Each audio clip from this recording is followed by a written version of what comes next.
আসসালামু আলাইকুম। আজকে আমি আপনাদেরকে দেখাবো বিদেশিরা, বিশেষ করে আরব গল্পে যারা থাকে, তারা ইফতারি কীরকম আয়োজন করে থাকে এবং ইফতারি কীভাবে খায়, যা দেখে পুরাই অবাক হয়ে যাবেন। আশা করি ভিডিও সাথেই থাকবেন। আমি সম্পূর্ণ ভিডিও আপনাদেরকে তুলে ধরে দেখাতে যাচ্ছি এবং আপনারা দেখেও এন্টারটেনমেন্ট হবেন। কারণ দুবাইতে যখন কোনো ইফতার পার্টি হয়, আমাদের দেশে যেরকম ছোলা বুট দিয়ে ইফতারি করে থাকে বা ইফতারি করায়, ঠিক ওই রকম হয় না। আরবিদের ইফতারি একটু ব্যতিক্রম হয়। ব্যতিক্রম বলতে একটু না, পুরোপুরি ব্যতিক্রম হয়ে থাকে। কারণ আপনারা জানেন যে আরবিরা যখন ইফতারি করে তখন তাদের সাজসজ্জা অনেক উচ্চতর লেভেলের থাকে। তারা এতটাই শৌখিন যে খানাপিনার দিক দিয়ে এতটাই শৌখিন, যাই খাক আর না খাক, তারা খুব আয়োজনটা খুব চমৎকারভাবে করে থাকে এবং পুরা উট, পুরা দুম্বা সম্পূর্ণটাই আস্থা বানিয়ে থাকে এবং খাওয়ার জন্য পরিবেশন করে থাকে। এবং তাদের পরিবেশন দেখে আপনার অবাক হয়ে যাবেন যে তারা এরকম ধরনের পরিবেশন করে থাকে যেগুলো দেখলে আমাদের বাংলাদেশের লোকেরা বলবে, এ কী করেছে ভাই। ঠিক ওই রকম ধরনের আয়োজন করে থাকে তারা। আর আয়োজন দেখে কেউ কেউ তো অবাক।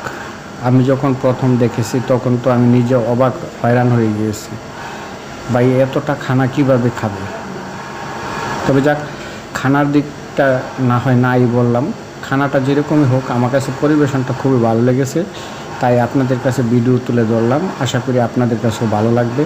আর ভালো লাগাটাই স্বাভাবিক, কারণ এদের খানার আয়োজনটা দেখে আপনি পুরোপুরি অবাক হয়ে যাবেন। দেখেন তো দেখি খানার কি আয়োজনটাই না করেছে। পুরো আস্থা উট, একদম পুরো আস্থা উটটা পেটের ভিতর থেকে ময়লা আবর্জনা বাহির করে পুরাটাই একদম সিদ্ধ করে তারপরে চুলার ভিতরে ঢেলে ভাজি করে ফেলেছে। আর সেই ভাজিটাই খানার জন্য তৈরি করেছে এবং সেই রকমের খানা, ইফতারি খানা দেখুন, দেখে আপনার কাছে কীরকম মনে হয়। এতটা সিদ্ধ করে ফেলে যে মাংস একদম হাড় থেকে আলাদা হয়ে যায়। আর খানার আয়োজনটা দেখে আমার কাছে খুবই ভালো লেগেছে, কারণ হয়তো খেতে পারবো কি না জানি না, তবে আমার কাছে দেখতে খুবই ভালো লেগেছে এবং আশ্চর্যজনক লেগেছে। কারণ এরকম ধরনের বড় বড় পাতিলার মধ্যে ঢেলে তারা একদম সব সিদ্ধ করে তারপরে একটু মশলা উপরে মাখিয়ে, মশলা বলতে রঙের মতো একটু মাখিয়ে তারপরে এটাকে আবারও ফ্রাই করে ফেলে। আর সেই ফ্রাইটাই তুলে ধরে সবার সামনে।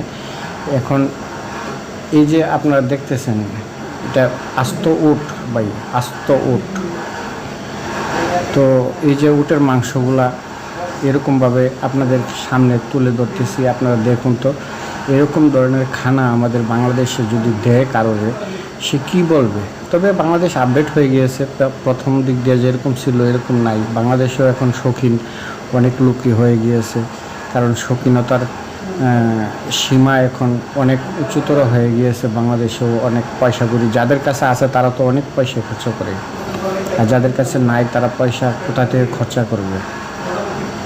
তবে আমি এতটুকু দেখে খুশি হয়েছি, তাদের যে খানার আয়োজন দেখে আমার কাছে অন্তরের দিক থেকে খুবই সুন্দর লেগেছে। কারণ যে খানার আয়োজন, ওই আয়োজন অনুযায়ী খেতে পারবে কিনা জানি না, তবে লাস্ট পর্যন্ত আপনারা থাকুন, আমি আপনাদেরকে দেখানোর চেষ্টা করব যে খানার আয়োজনটা কীরকম হয় এবং লাস্ট পর্যন্ত খাইতে পারে কি না। তবে সবাই আনন্দের সহিত এই খানার পরিবেশন করে থাকে এবং সবাই এই খানা খাওয়ার চেষ্টা করে।